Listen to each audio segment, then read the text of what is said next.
हम्म।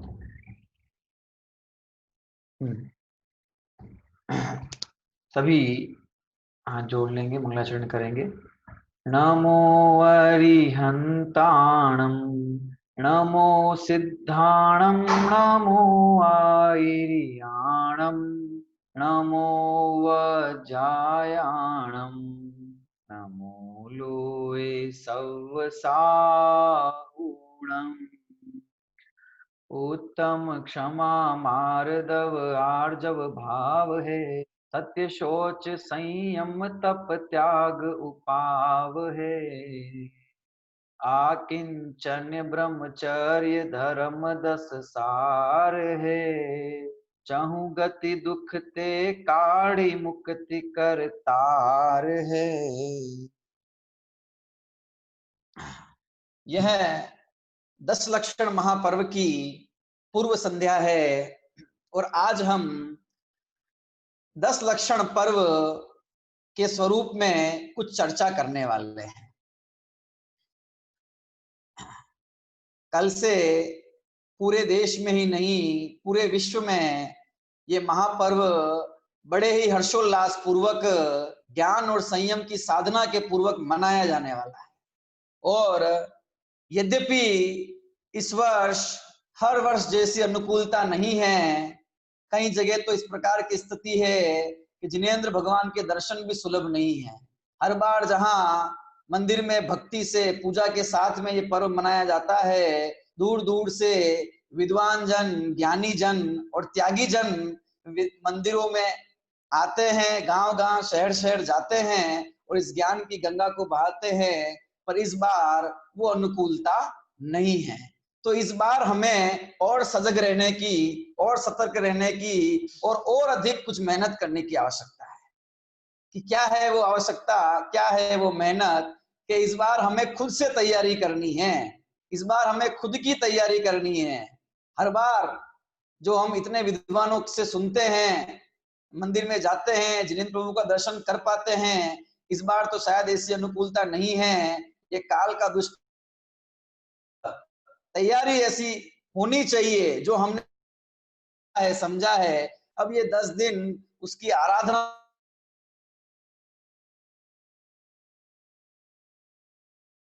10 दिन हमारी प्रयोगशाला है।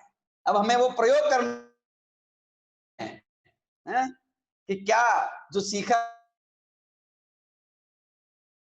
गुरु का संयोग न मिले तो भी हमारी परिणति विचलित न हो, तो भी हमारे परिणाम स्थिर रहें। ये हमारे 10 दिन की परीक्षा है। कैसे मनाना है 10 लक्षण पर्व और क्या स्वरूप है पर्व का, आज हम इस विषय पर बात। पर्व का क्या मतलब है?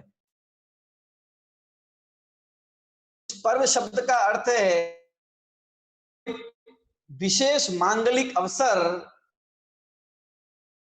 उत्सव, उससे ही पर्व कहा जाता है। तो जब जब भी हम त्योहार और उत्सव की चर्चा करते हैं तो हमारा जो मन है वह सदा ही भोगों की ओर, खाने, खेलने, कूदने, पीने, नए नए वस्त्र पहनने, इस तरफ रंजायमान होता है।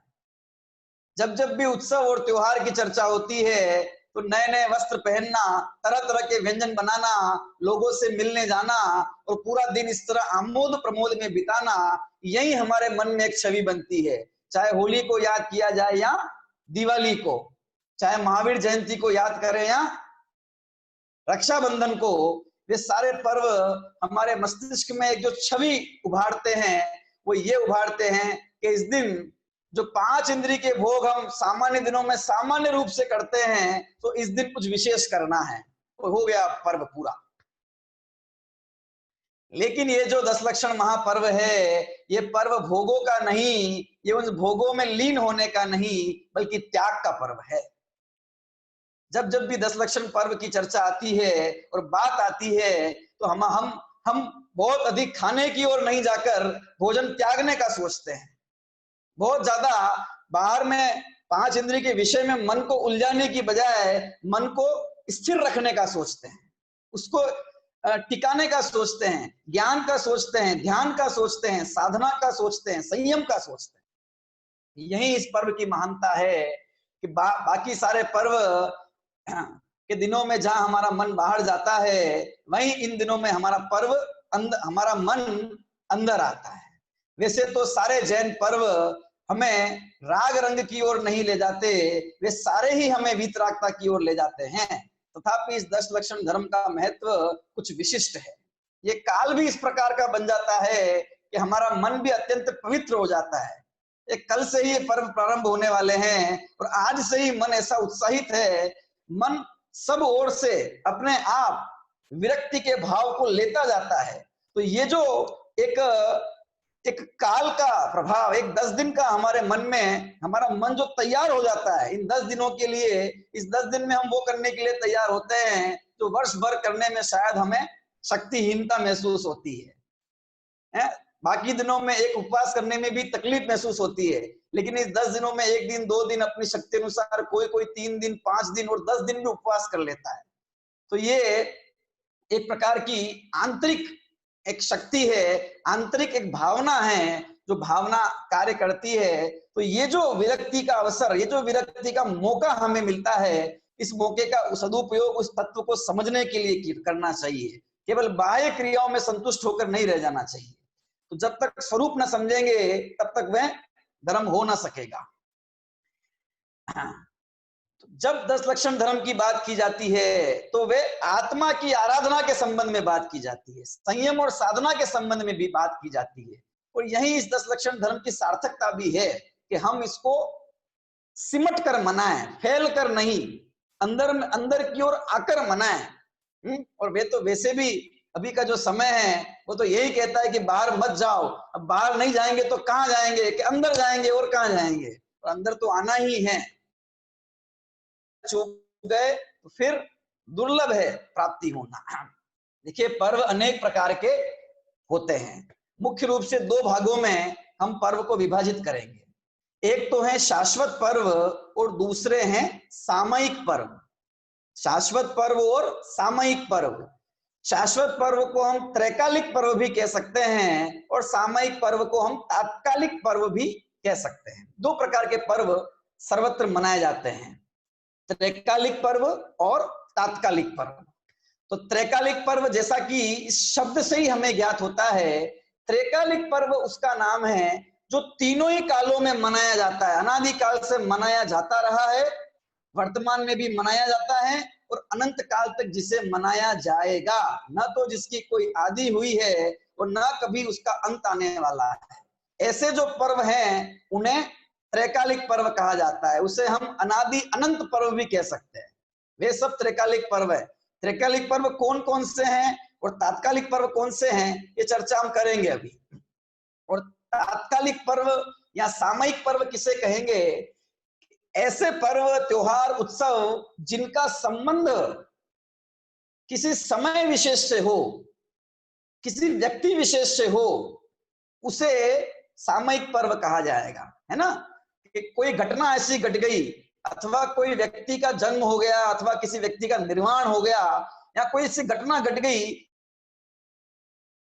दिन जिस दिन जन्म हुआ, उस दिन जिस दिन निर्वाण हुआ, उस दिन जिस दिन वो घटना हुई, उसके बाद हम लगातार उस पर्व को मनाते जाते हैं। ये जो तात्कालिक पर्व है, इसे मोटे मोटे रूप में 2, एक वे पर्व जिसका और दूसरा वह पर्व जिसका संबंध किसी घटना से हो। तो किसी व्यक्ति से संबंध है या किसी व्यक्ति के निर्वाण से उसका संबंध हो। जैसे कि महावीर जयंती। महावीर जयंती क्यों मनाते हैं? क्योंकि उस दिन भगवान महावीर का जन्म हुआ था। भगवान महावीर का जन्म कल्याणक मनाते हैं ना। दीपावली क्यों मनाते हैं? उस दिन भगवान महावीर का निर्वाण हुआ था। लोक में भी है ना, जन्माष्टमी मनाई जाती है, रामनवमी का त्योहार मनाया जाता है। तो ये सबका संबंध किसी न किसी व्यक्ति से है। और घटना से संबंधित पर्व कि जिस दिन कोई घटना घटी, जैसे कि रक्षाबंधन का पर्व हम मनाते हैं। क्यों मनाते हैं? क्योंकि इस दिन अकंपनाचार्य आदि 700 मुनिराजों की रक्षा हुई थी, इसलिए रक्षाबंधन का पर्व मनाया जाता है। और भी कुछ इन्हीं कुछ ऐतिहासिक घटनाओं से संबंधित भी होते हैं, है ना। जैसे गणतंत्र दिवस है, स्वतंत्रता दिवस है, कि इस दिन कोई ऐसी घटना हुई थी, भारत की आजादी हुई थी, तो लोक में भी वे पर्व अनेक प्रकार से मनाए जाते हैं। तो ये तो हो गए तात्कालिक पर्व, जो कि व्यक्ति और घटना से संबंधित हैं। अभी हम बात करते हैं शाश्वत त्रिकालिक पर्व की, कि त्रिकालिक पर्व कौन से हैं, कौन से हैं त्रिकालिक पर्व की अनादि से मनाए जाते रहे और अंत काल तक मनाए जाते रहेंगे। जैसे कि अष्टांगिका महापर्व। अष्टांगिका महापर्व कब से मनाया जा रहा है, कि अनादि से ही देवतागण नंदीश्वर द्वीप पे जाके इसे मनाते हैं, और आगे कब तक मनाएंगे, कि अनंत काल तक मनाते ही रहेंगे। 10 लक्षण महापर्व जो हम मनाते हैं हर साल, कल से शुरू होने वाला है, ये कब से मनाया जा रहा है, कि ये भी अनादि काल से मनाया जा रहा है। कब तक मनाया जाएगा, कि अनंत काल तक मनाया जाएगा, इसका कभी अंत आने वाला नहीं है। जिसका संबंध किसी व्यक्ति से होगा, तो वो व्यक्ति के जाने के बाद कुछ समय तक जब लोग उन्हें याद रखेंगे, तब तक मनाया जाएगा।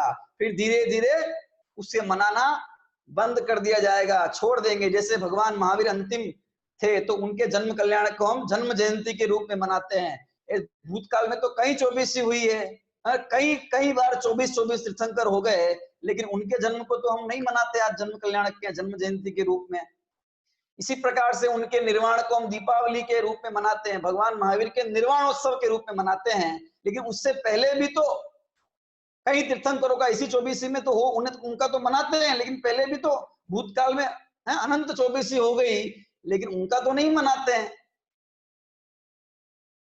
भूतकाल की 24वीं में भी हम कितनों को जानते हैं, कितनों को नहीं जानते हैं, कितना मनाते हैं, कितना नहीं मनाते हैं। इसी प्रकार घटनाएं हैं, कि ये घटनाएं आगे जब दूसरी घटनाएं हो जाएगी, तो उस काल के हिसाब से उसे मनाया जाने लगेगा। तो वे शाश्वत नहीं रहेंगे, सदा नहीं रहेंगे, समय समय के अनुसार, व्यक्ति के अनुसार बदलते जाएंगे। तथापि उनका संबंध तो उनका भी आत्म कल्याण से ही है। फिर भी ये 10 लक्षण महापर्व एक ऐसा है, शाश्वत पर्व एक ऐसे हैं, कि जिनका संबंध न तो किसी व्यक्ति से है और न ही किसी घटना विशेष से है। उनका संबंध तो जन सामान्य से, उनका संबंध तो जीव सामान्य से है, सारे जीवों से है।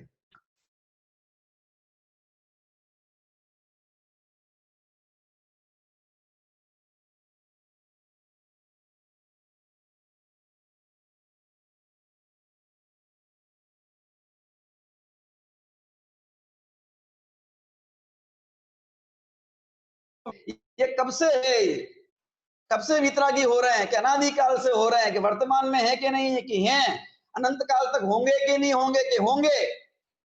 तो फिर ये पर्व कब से है, कि अनादि से है, वर्तमान में भी है, और अनंत काल तक भी मनाया जाता रहेगा। इस पर्व का संबंध उस शाश्वत आत्मा से है, जिसका संबंध उस शाश्वत द्रव्य से है, उस अखंड द्रव्य से है। तो वो द्रव्य, वो पर्व भी कभी खंडित नहीं हो सकता, वह पर्व भी शाश्वत है। वीतरागता आत्मा की पर्याय है, आत्मा आत्मा से उसका संबंध है, किसी बाहर की घटना से या बाहर के व्यक्ति से संबंध नहीं है। इसलिए यह पर्व भी सदा मनाया जाता रहेगा। किसी क्षेत्र विशेष में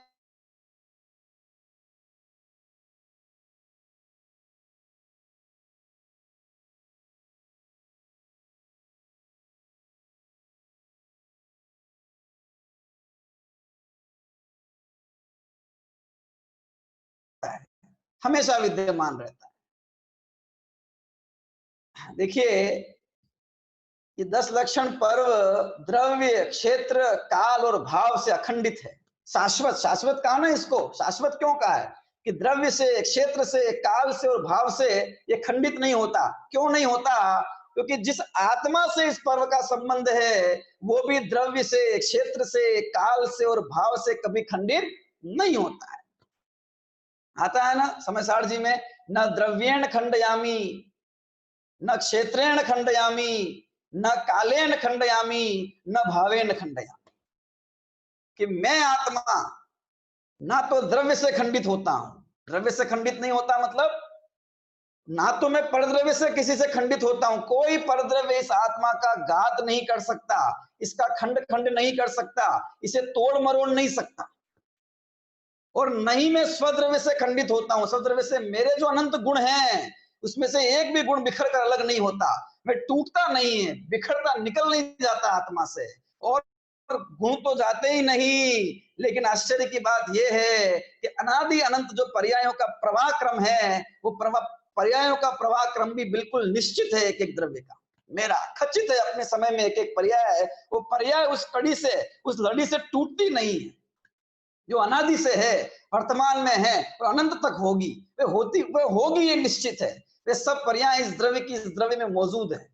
इस द्रव्य की अखंडता न द्रव्येण खंडयामी, ये द्रव्य से खंडित नहीं होता आत्मा, न क्षेत्रेण खंडयामी, एक क्षेत्र से खंडित नहीं होता। यह आत्मा किसी भी क्षेत्र में चला जाए, इस तीन लोक में कहीं भी चला जाए, चाहे ऊर्ध्व लोक में हो, चाहे मध्य लोक में हो, चाहे अधो लोक में हो, कहीं भी हो, नरक में हो या स्वर्ग में हो, कहीं भी हो, लेकिन वे क्षेत्र इस आत्मा का खंड नहीं कर सकता। बढ़ते ना छिड़ला में, तिल तिल करे देह के खंड, असुर भिड़ावे दुष्ट प्रचंड। नरक में तो इसके तहत तिल तिल की तरह खंड होते हैं, पर किसके होते हैं? देह के होते हैं। आत्मा तो तब भी अखंडित ही रहता है, तो कोई क्षेत्र इसे खंडित नहीं करता। न कालेन खंडयामी, मैं काल से खंडित नहीं होता, किसी काल में इसका नाश हो जाएगा, भूतकाल में कभी आज तक नाश हुआ था, वर्तमान में क्या कभी किसी कारण से नाश हो जाएगा, और भविष्य में कभी इसका नाश होगा, सो ये हो नहीं सकता। काल से भी अखंडित है द्रव्य, मैं काल से अखंडित हूं। दुखमा काल में और दुखमा काल में तो मेरा अंत हो जाएगा, और सुखमा काल में तो मेरा नाश नहीं होगा। उस सर्पणी में तो नाश नहीं होगा और उस सर्पणी में हो जाएगा, कुछ ऐसा है क्या? नहीं, अनादि प्रवाह में कभी नष्ट नहीं हुआ। और न भावेन खंडयामी, एक कोई भी पर्याय प्राप्त हो जाए, शुद्र निगोदिया जीव से लेकर और उत्कृष्ट से उत्कृष्ट अवस्था मुझे प्राप्त हो जाए आयु की, लेकिन उस सब अवस्था में चाहे देव हो जाऊं, नारकी हो जाऊं, मनुष्य हो जाऊं, त्रियंच हो जाऊं, कुछ भी हो जाऊं, लेकिन उस पर्याय के नष्ट होने पर मैं नष्ट नहीं होता, मैं सदा रहता हूं। तो ये जो आत्मा है, ये द्रव्य से, क्षेत्र से, काल से, भाव से कभी खंडित नहीं होता, सदा अखंडित रहता है। और 10 लक्षण पर्व का संबंध इस आत्मा के सुख से है, इस आत्मा से है, इसलिए ये 10 लक्षण पर्व भी द्रव्य से खंडित नहीं होता। क्या है 10 लक्षण का मतलब? तो ये है ना कि आत्मा की चरित्र गुण की निर्मल पर्याय वीतरागता, क्रोध के अभाव में होने वाली क्षमा, मान के अभाव में होने वाला मार्दव, माया के अभाव में होने वाला आर्जव, असंयम के अभाव में होने वाला संयम। अभाव में होने वाला तो बाहर से बात है, वास्तव में तो स्वभाव क्षमा है, और क्षमा के अभाव में क्रोध है। स्वभाव मार्दव है, उस मार्दव के अभाव में मान है, क्योंकि विभाव नहीं है, विकार आत्मा का स्वभाव नहीं। आत्मा का स्वभाव तो ये शुद्ध चैतन्य है। तो वो आत्मा से संबंध होने के कारण 10 लक्षण पर्व सदा से है, सब जीवों को इसे प्राप्त करना है। हर द्रव्य में, हर क्षेत्र में, सब जगह है, हर काल, प्रत्येक काल में मनाया जाता है। और हर अवस्था कोई भी हो, हर जीव दुख से मुक्त होकर सुखी होना चाहता है, तो इसलिए होना चाहता है दुख से। तो वह 10 लक्षण नाम भले जानता हो ना जानता हो, द्रव्य क्षेत्र काल भाव से अखंडता है, कभी नष्ट नहीं होता। कुछ लोग मनाए, कुछ लोग न मनाए, इससे कोई फर्क नहीं पड़ता। भले ही ये 10 लक्षण पर्व आज अभी इस क्षेत्र में कुछ जैन लोग मनाते हैं, तथापि इसका संबंध सिर्फ जैनों से ही है, ऐसी बात नहीं है। जन जन जन से है ना। आत्मा कौन नहीं है? एक जीव मात्र भी तो आत्मा है, सभी हैं आत्मा। तो फिर इसका संबंध मात्र जैनों से ही हो, हम ऐसा कैसे कह सकते हैं? सार्वभौमिक है ये पर्व, है ना। द्रव्य से, क्षेत्र से और काल से और भाव से इस पर्व की महानता और महत्व स्थापित होता है। हर द्रव्य, जितने भी जीव द्रव्य हैं, सभी राग का अभाव करके हैं, सभी उस दुख का, राग मतलब दुख का अभाव करना चाहते हैं, सुखी होना चाहते हैं। तो ये सबके लिए है। कोई जगह ऐसी नहीं कि जहां जीव दुख को अभाव करके सुखी नहीं होना चाहता। इसलिए ये हर क्षेत्र के लिए है। कोई समय ऐसा नहीं है सुबह तो हमें सुखी नहीं होना हो और रात को होना हो, ऐसा तो नहीं है। कोई काल ऐसा नहीं कि जब हम दुख का अभाव करके सुखी नहीं होना चाहते हो। इसलिए ये काल से भी इसकी महत्व स्थापित होता है। और कोई अवस्था ऐसी नहीं जिस अवस्था में अपन दुख का अभाव नहीं करना चाहते और सुखी नहीं होना। इसलिए ये उस अपेक्षा भी अखंडित है, महत्व स्थापित करता है। इसका महत्व है द्रव्य से, क्षेत्र से, काल से और भाव से। इसलिए ये जन जन का धर्म है, सबका है। ये तो हमने 10 लक्षण पर्व की जो चर्चा की, ये इसकी द्रव्य क्षेत्र काल भाव से जो अखंडता है, इसके ऊपर बात की हमने। ये इसके द्रव्य क्षेत्र काल भाव से जो महत्ता है, इसके ऊपर बात की। और इसलिए अनादि अनंत है क्योंकि ये आत्मा अनादि अनंत है और उसका संबंध उस आत्मा विशेष से, इसलिए ये भी अनादि अनंत है। ठीक है, इसलिए ये परवाह हमें नहीं करनी कितने मना रहे हैं और कितने नहीं मना रहे हैं। ये तो अनादि अनंत पर्व है, मनाया जाता आ रहा है और मनाया जाएगा। इसमें कोई विकल्प करने की बात नहीं। हमें तो अपना देखना है कि हम अपने इस 10 लक्षण पर्व में कैसे अपना उद्धार कर सकते हैं, कैसे अपने आप को जान सकते हैं, पहचान सकते हैं।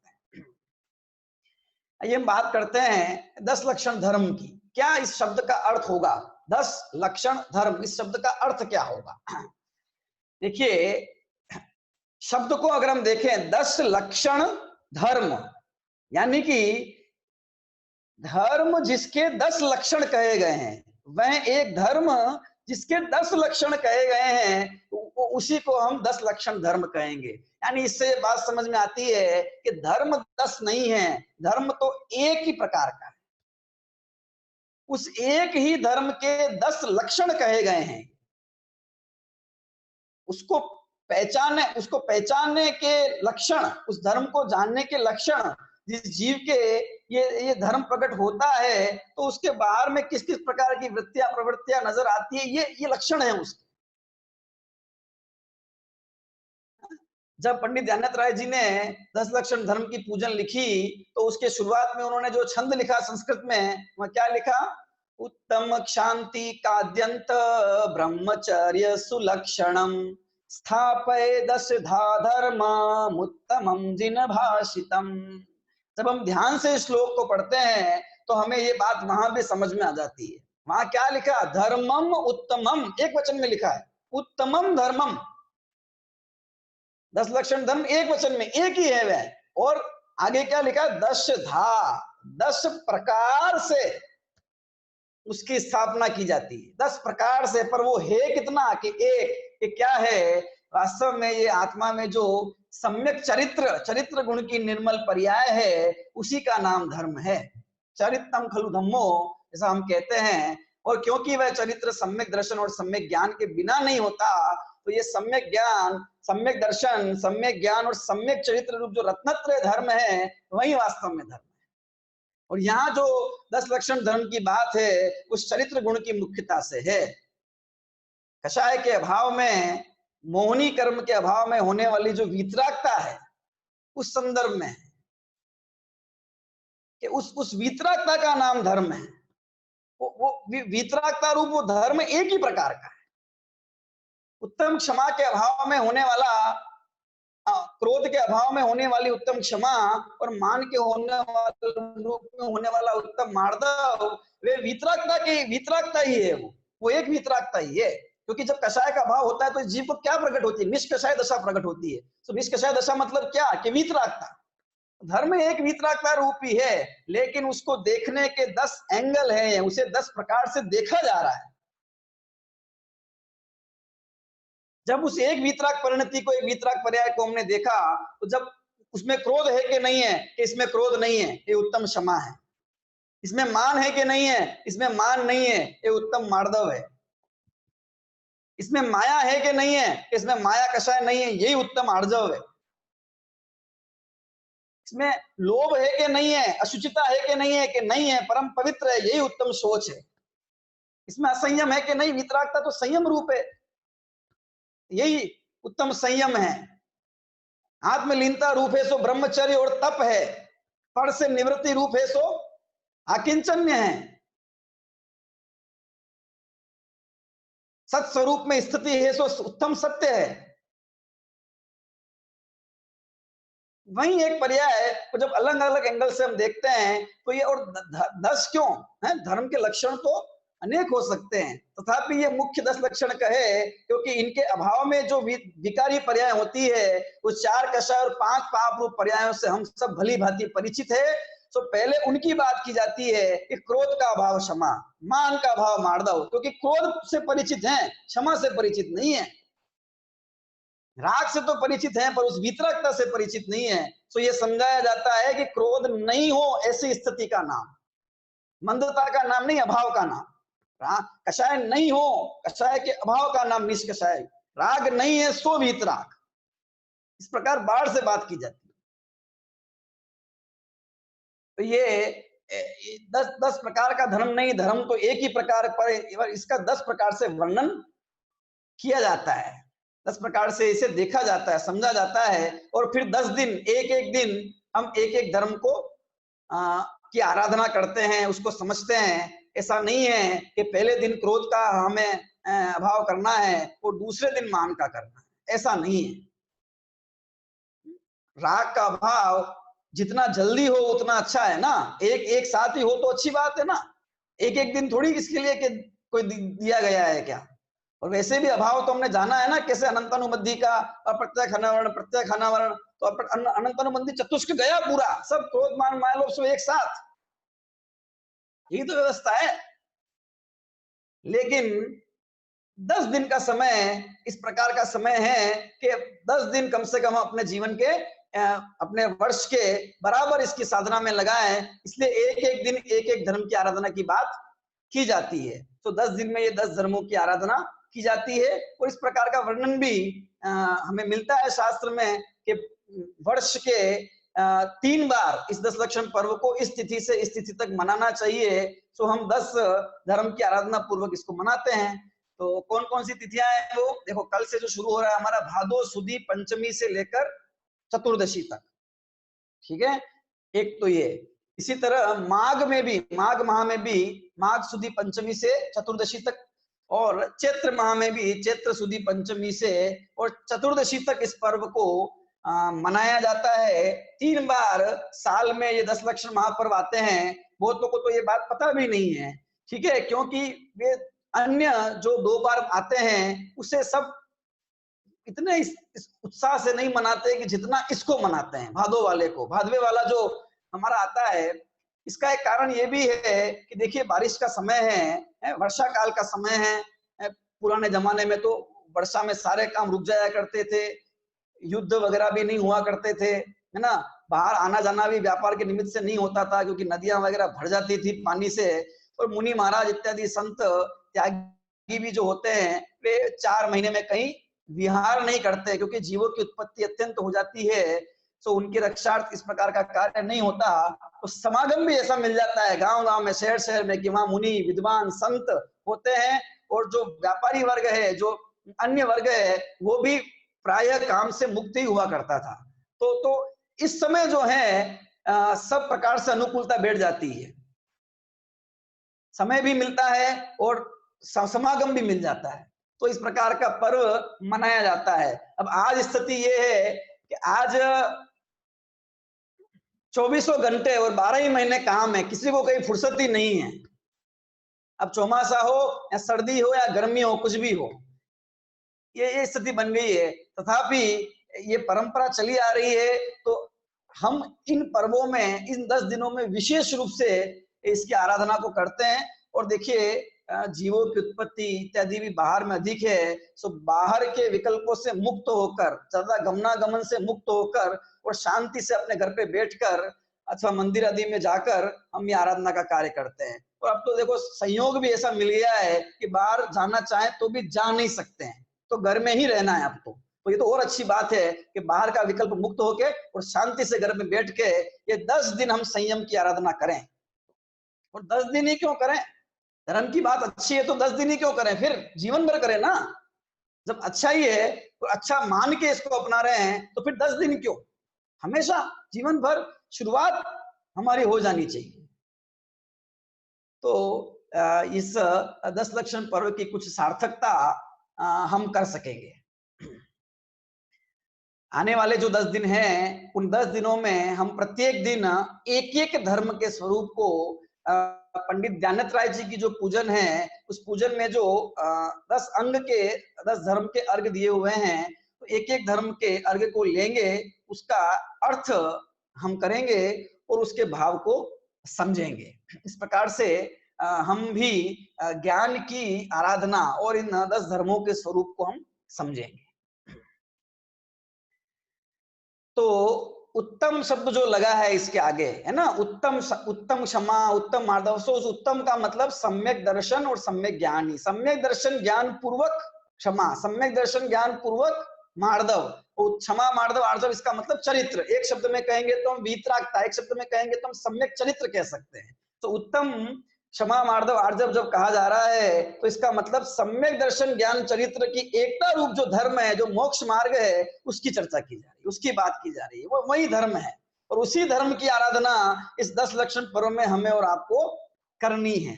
आराधना कैसे करनी है कि जानना है, उसके स्वरूप को समझना है और कैसे मनाना है 10 लक्षण पर्व। देखिए, क्योंकि इस पर्व का संबंध इस आत्मा से है, तो सबसे पहले तो आत्मिक पवित्रता के साथ में हम इसे मनाएंगे। और आत्मा को पवित्र कैसे किया जाएगा? अरे पवित्र कैसे किया जाएगा? वो पवित्र है ये जानकर ही आत्मा पवित्र हो जाएगा। उसका स्वभाव में ही पवित्रता है, अशुचिता है ही नहीं उसके स्वभाव में, ये जानकर आत्मा पवित्र हो जाएगा। तो ज्ञान की साधना करें, हम जिनवाणी का अध्ययन करें, हैं? कोई भी एक ग्रंथ आप अपनी इच्छा से, अपनी स्वेच्छा से लें और उसका आद्योपांत अध्ययन करें, स्वाध्याय करें, समझें। चाहे छोटा ही ग्रंथ लें, लेकिन पूरा अपने मन से, अपनी इच्छा से उसे आप पढ़ें इस 10 दिन के अंदर। और बाहर में देखिए, खाने पीने का जो संयम है वो तो सभी पालते ही हैं, फिर भी केवल भोजन हमने छोड़ दिया, 2 टाइम खा रहे थे तो 1 टाइम खा रहे हैं, और इसमें हम संतुष्ट हो जाएं तो ये काम नहीं होने वाला है। तो हमें थोड़ा सा समझना है कि वे जो 1 टाइम भोजन किया है वो हमारा समय बच गया है। खाने बनाने के विकल्प, बर्तन धोने के विकल्प, उन सबसे टाइम बच गया है। तो जो टाइम बच गया है उसको अध्ययन में, मनन में, चिंतन में और अधिक हम लगाएं। और कहा ना कि ये 10 दिन तो उसकी नींव के लिए, ये 10 दिन शिविर है, समझ लीजिए कि रुचि जग गई तो जीवन भर रहने वाला है, मात्र 10 दिन की बात नहीं है केवल, तो हमेशा अपनाने वाली चीज है। और ये मनुष्य पर्याय में ये करने का अवसर हमें मिलता है तो करना ही चाहिए। संयम की आराधना करने का है। मुनियों राजों की चर्चा के विषय में 9वें अधिकार में तत्वार सूत्र जी में चर्चा की इनकी। यद्यपि ये मुख्यतः से मुनियों में और अनंत सिद्धादि भगवंतों में होते हैं, तथापि राग का अभाव तो किंचित देशव्रतियों को भी होता ही है। और चौथे गुणस्थान में वर्ती जो श्रावक है, वे भी तो अनंतानुबंधी का अभाव किया है उसने भी तो उतने अंश में उसको भी तो ये वितराग धर्म प्रकट हुआ कि नहीं हुआ। और हमें भी वो दशाएं प्राप्त करनी है, हमें भी वहां पहुंचना है। इसलिए हम और आपको भी इसको जानना है, समझना है, ताकि हम भी अपनी परिणति में वो पवित्रता प्रकट कर सके। अपने पवित्र स्वभाव को जानेंगे तो परिणति में वो पवित्रता प्रकट होगी। ऐसा 10 लक्षण धर्म हम शांति पूर्वक मनाएं। कोलाहल, बाहरी कोलाहल का नाम, बाहरी उठापटक का नाम, बाहरी धूमधाम का नाम त्योहार नहीं है। ये तो अंदर में उस तत्व का कौतूहल, उस तत्व को जानने का कोलाहल अंदर में होना चाहिए, तो उसको शांति भी अंदर में हमें प्राप्त होगी। वो आनंद भी हमें अंदर में प्राप्त होगा। उस आनंद की प्राप्ति हमें हो, इसलिए ये 10 लक्षण पर्व है। जाने अपना स्वरूप। और जितनी ये विसंगतियां, ज्यादा भोजन बनाने का विकल्प, 10 दिन बाहर तो खाना नहीं है तो इतना सारा बना दो, फिर 10 दिन बाहर जाने का विकल्प नहीं, बस फिर खाए जाएंगे, क्योंकि खाना भी एक टाइम ही है। एक टाइम में इतना खा लो कि ये तो फिर हमें तो भोग से विरक्त होना था, तो हम भोग में तो आसक्ति हो गई हमारी। फिर क्या मतलब निकला कि विकल्प जितने भी हैं, हमारा जितना भी ये बाहर का है 5 इंद्रिय का जंजाल, उसको हम कम करें। कम इसलिए करें क्योंकि वो वहां से निवृत्त होना है। क्यों होना है निवृत्त? क्योंकि निवृत्ति प्रवृत्ति पूर्वक कहीं ना कहीं प्रवृत्त होना है ना, इसलिए वहां से निवृत्त होना है। कि कहाँ प्रवृत्त होना है? कि ज्ञान ध्यान में प्रवृत्त होना है, और कहाँ प्रवृत्त होना है? तो इधर प्रवृत्त होंगे तभी वैराग्य जगेगा। ये आत्मा के स्वरूप को जानेंगे, जिनवाणी का अध्ययन करेंगे तो विरागता रहेगी। नहीं तो वो काम नहीं कर रहे तो बच्चे हुए टाइम पे क्या कर रहे हैं कि समय गंवा रहे हैं, घूम रहे हैं यहाँ से वहां, मोबाइल ऊपर नीचे, बस। और क्या होगा? इसलिए वहां से समय बचाना है यहाँ आने के लिए। सो वहां हम इतना एक टाइम भोजन करना है तो इतना नहीं अपना काम बढ़ा देवे कि वो एक टाइम में 2 टाइम का हो जाए।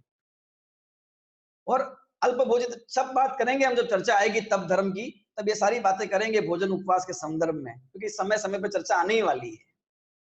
और भी अनेक प्रकार की विसंगतियां हैं जो काल के साथ साथ इस धर्म के अंदर, धर्म में तो पवित्र ही है, जैन संस्कृति तो वो निष्कलंक ही है, अत्यंत स्वच्छ है वह संस्कृति, लेकिन कुछ अज्ञानता के कारण इसे मानने समझने वालों ने कुछ भूल की है, और होती है उसके कारण कुछ गलतियां हैं। तो वो उसको हम निराकृत करें और जाने इस तत्व के स्वरूप को, शांति से बैठ के समझें, तो आराधना हमारी होगी, ज्ञान पूर्वक इस तत्व की आराधना होगी। और यथा योग्य बाहर में व्रत उपवास और 5 इंद्रिय की विषयों की विरक्ति संबंधी भी विशेष यत्न पूर्वक प्रयास करना ही चाहिए, क्योंकि उससे भी हमारा मन जो है वो बाहर नहीं जाकर इधर की ओर आता है, सहायता मिलती है। इतनी बात है केवल, बस वहां अटक नहीं जाना, यहाँ इधर आना है, समझना है बात को। तो ये 10 धर्म का स्वरूप हमें समझ में आएगा।